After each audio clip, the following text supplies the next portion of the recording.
bintang itu juga mempunyai radiasi? Radiasi bintang dalam fisika merupakan fenomena di mana bintang memancarkan energi dalam bentuk radiasi elektromagnetik yang dihasilkan dari reaksi fusi nuklir di inti bintang.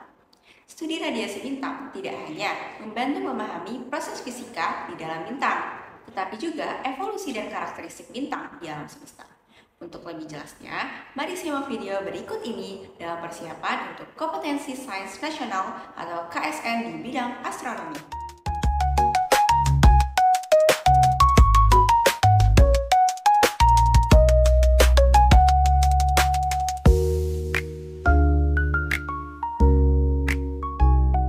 Assalamualaikum warahmatullahi wabarakatuh. Tabik pun, perkenalkan nama saya Alisya Putri Muhtar dari SMA Negeri 2 Bandar Lampung. Bagaimana nih kabar teman-teman semua? Semoga kita selalu diberi kesehatan dan keberuntungan dari Tuhan Yang Maha Esa.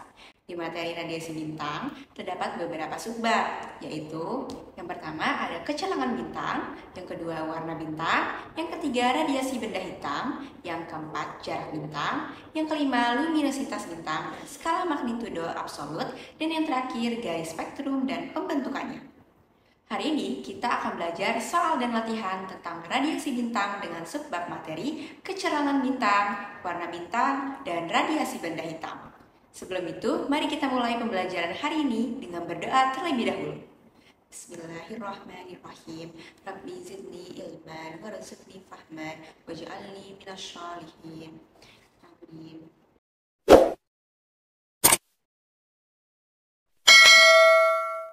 Radiasi bintang adalah energi yang dipancarkan oleh bintang ke ruang angkasa dalam bentuk radiasi elektromagnetik dan radiasi partikel.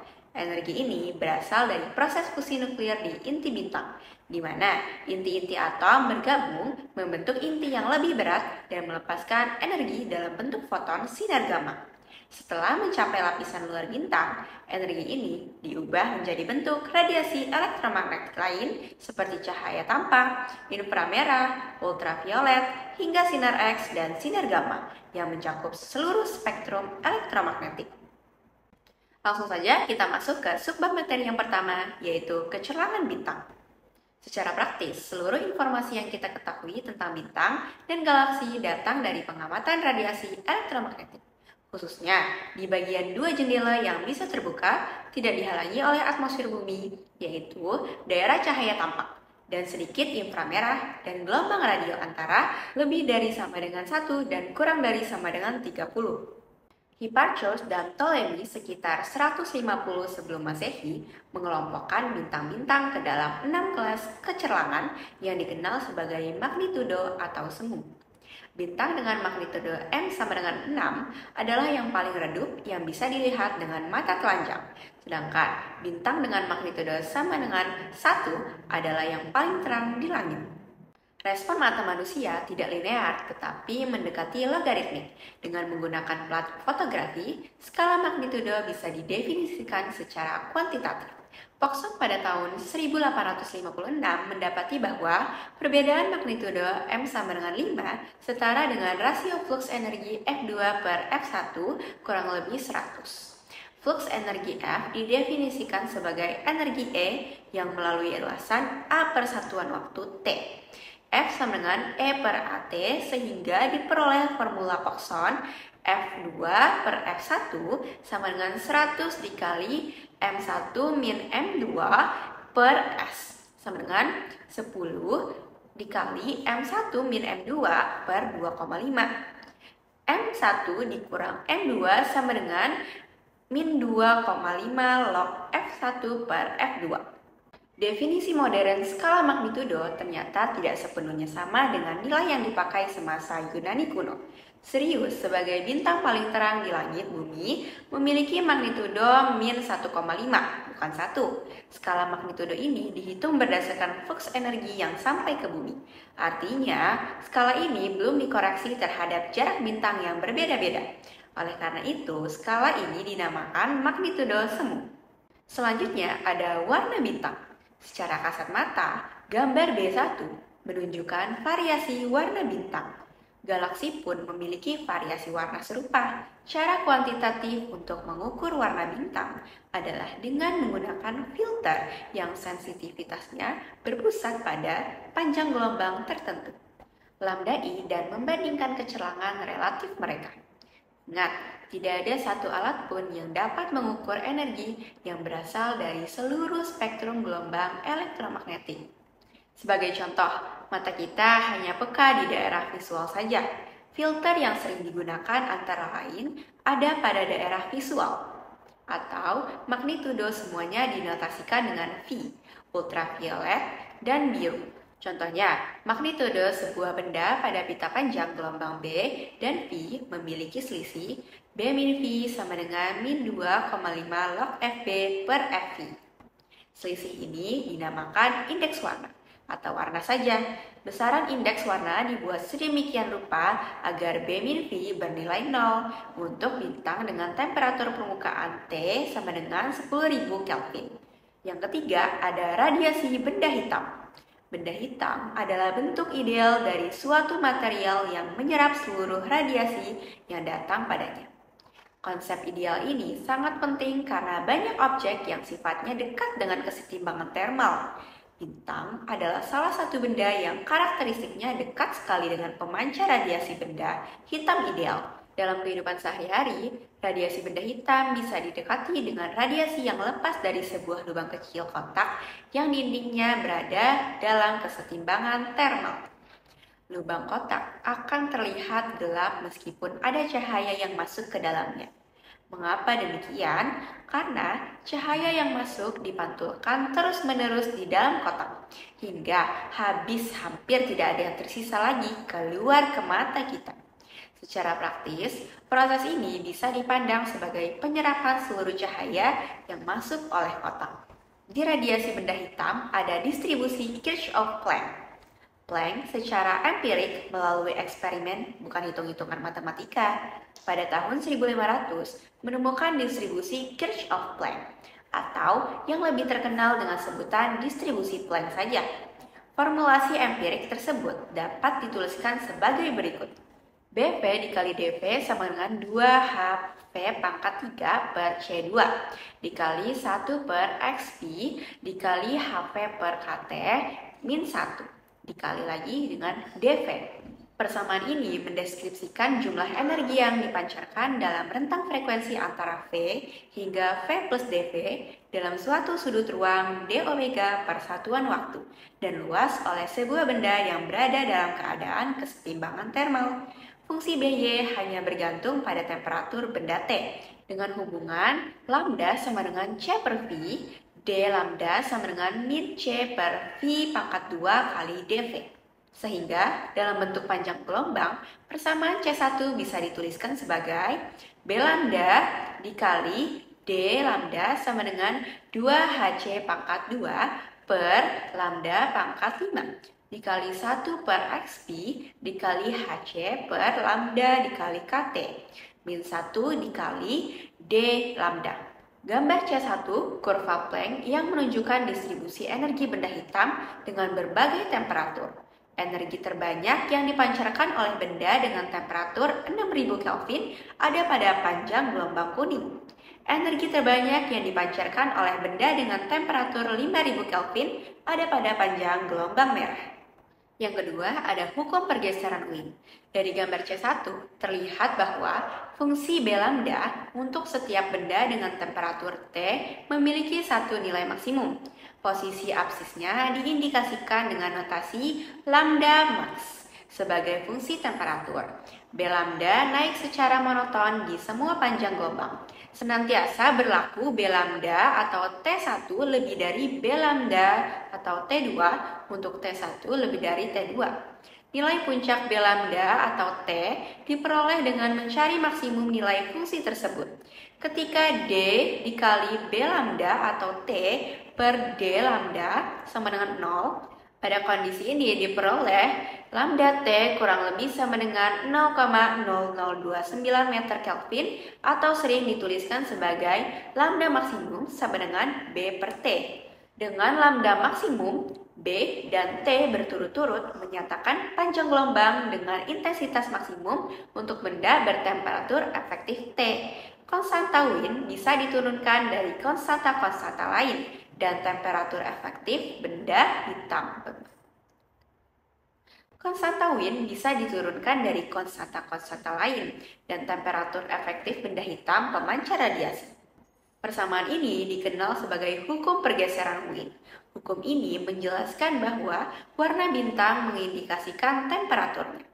Bintang yang panas berwarna kebiruan, sedangkan yang dingin kemerahan. Dalam praktiknya, nilai maksimum distribusi Planck sering terletak di luar rentang cahaya tampak, sehingga warna benda pemancar tidak bisa didefinisikan. Dalam kondisi ini, pengukuran indeks warna seperti atau lebih mudah digunakan untuk menentukan temperatur benda atau bintang misalnya. Dan yang terakhir ada hukum Stefan-Boltzmann, integrasi terhadap persamaan C1 atau C2 untuk semua rentang frekuensi atau panjang gelombang dan sudut ruang yang mungkin memberikan fluks energi yang dipancarkan per satuan luas A yang tegak lurus arah radiasi oleh suatu benda hitam. Dalam proses integrasi akan diperoleh konstanta Stefan-Boltzmann yang nilainya 2V pangkat 5 dikali K pangkat 4 per 15C pangkat 2 dikali H pangkat 3 sama dengan 5 kali 67 dikali 10 pangkat min 8 watt per M pangkat 2 dikali sama dengan M,67 kali 10 pangkat min 8 watt per meter persegi per K pangkat 4. Oke teman-teman, materinya kita cukupkan sampai di sini dulu. Untuk sebab lainnya akan kita bahas di video berikutnya. Sekarang, mari kita tes pemahaman kita dengan mengerjakan soal latihan.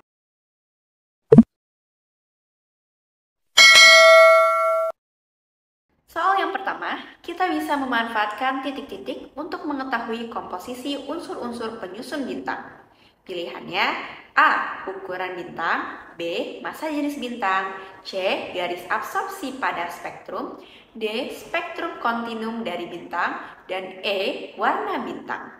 Mari kita bahas. Komposisi unsur-unsur penyusun bintang bisa diperoleh dengan menganalisis pola garis absorpsi pada spektrum bintang. Maka jawabannya adalah C. Soal nomor 2. Bintang memancarkan titik-titik-titik. Pilihannya A. Sinar gamma, B. Cahaya tampak, C. Cahaya ultraviolet, D. Gelombang radio, dan E. Semuanya benar. Mari kita bahas. Bintang-bintang adalah salah satu benda yang karakteristiknya sangat dekat dengan benda hitam. Benda hitam meradiasikan energi dalam bentuk gelombang elektromagnetik pada semua panjang gelombang. Dinamakan energi bolometrik. Maka jawabannya adalah E.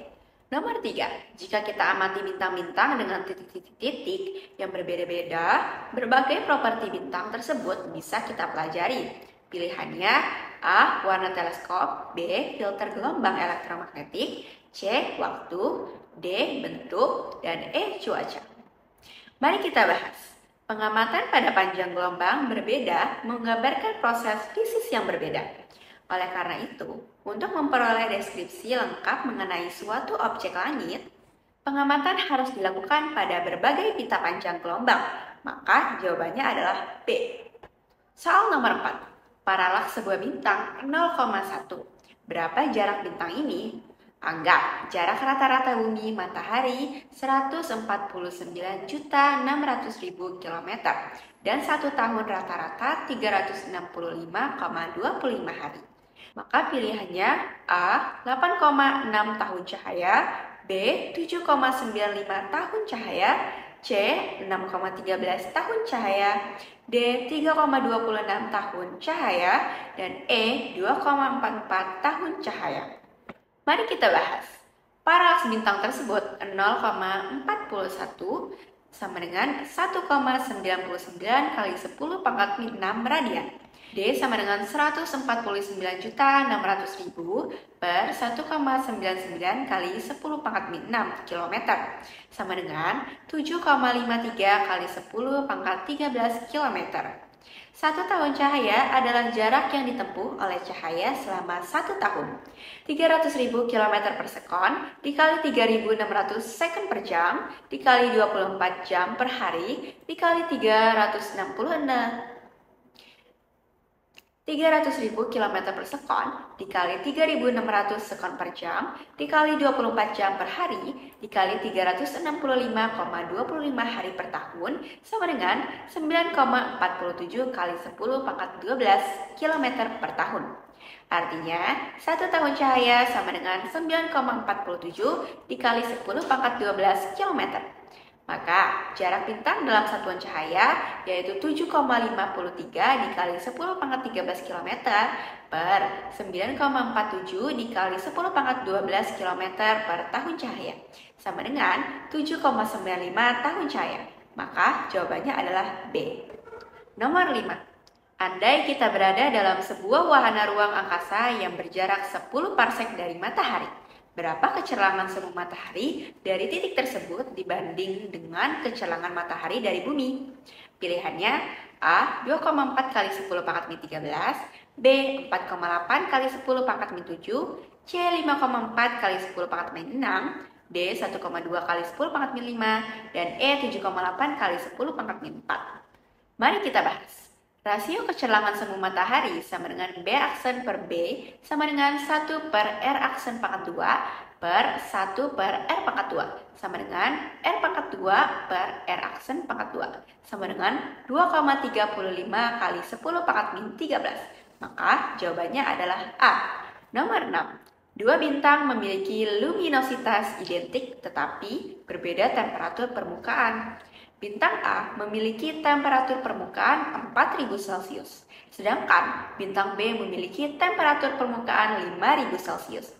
Radius bintang B 500 km, maka radius bintang A adalah A 12,2 kali 10 pangkat 5 meter, B 7,8 kali 10 pangkat 5 meter, C 6,3 kali 10 pangkat 5 meter, D 4 kali 10 pangkat 5 meter, dan E 3,2 kali 10 pangkat 5 meter. Mari kita bahas. Luminositas A dan B identik, itu artinya LA sama dengan LB. LA berarti RA pangkat 2 dikali TA pangkat 4 sama dengan LB itu merupakan RB pangkat 2 dikali TB pangkat 4. RA sama dengan TB pangkat 2 per TA pangkat 2. RB sama dengan 7,8 kali 10 pangkat 5 meter. Maka jawabannya adalah B. Nomor 7. Ketika cahaya dari sebuah bintang melalui celah difraksi, terbentuklah spektrum. Pernyataan mana yang benar? 1. Matahari menghasilkan spektrum kontinum di rentang panjang gelombang visual. 2. Cahaya tampak yang diterima dari matahari memiliki garis-garis gelap sepanjang spektrumnya yang bersesuaian dengan serapan pada panjang gelombang tertentu oleh atom di atmosfer bumi. Yang ketiga, foton dalam spektrum emisi terbentuk saat elektron bergerak dari level energi yang lebih rendah ke energi yang lebih tinggi di dalam atom. Maka pilihannya A 1, 2, 3 benar, B hanya 1 dan 2 yang benar, C hanya 2 dan 3 yang benar, D hanya 1 yang benar, E semuanya salah. Mari kita bahas. 1. Spektrum kontinum matahari terbentuk pada seluruh panjang gelombang dengan dominasi di daerah visual. Maka pernyataan 1 benar. 2. Garis-garis gelap pada spektrum cahaya tampak matahari berasal dari atmosfer matahari. Maka pernyataan 2 salah. 3. Emisi foton terjadi ketika elektron melompat dari tingkat energi tinggi ke tingkat yang lebih rendah. Maka pernyataan 3 salah. Jawabannya adalah D. Nomor 8. Berapa jarak bumi ke bintang yang tampak memiliki paralaks 2 dalam tahun cahaya? Pilihannya A 0,15, B 0,5, C 0,63, D 1,6, dan E 6,5. Mari kita bahas. Jarak bintang tersebut dalam parsek D sama dengan 1 per P sama dengan 0,5 PC kurang lebih 1,63 tahun cahaya. Maka jawabannya adalah D.